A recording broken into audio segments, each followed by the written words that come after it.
stand by for the evening prayer. Let us pray. Almighty God, we pray for you to intervene in the selection process for the next Supreme Court Justice, since liberal Justice David Souter just announced he will retire.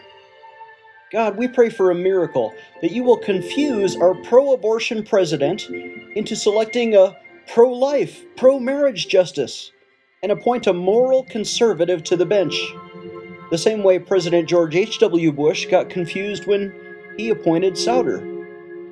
We pray Psalm 75:7, that God is the judge. He puts one down and he sets up another.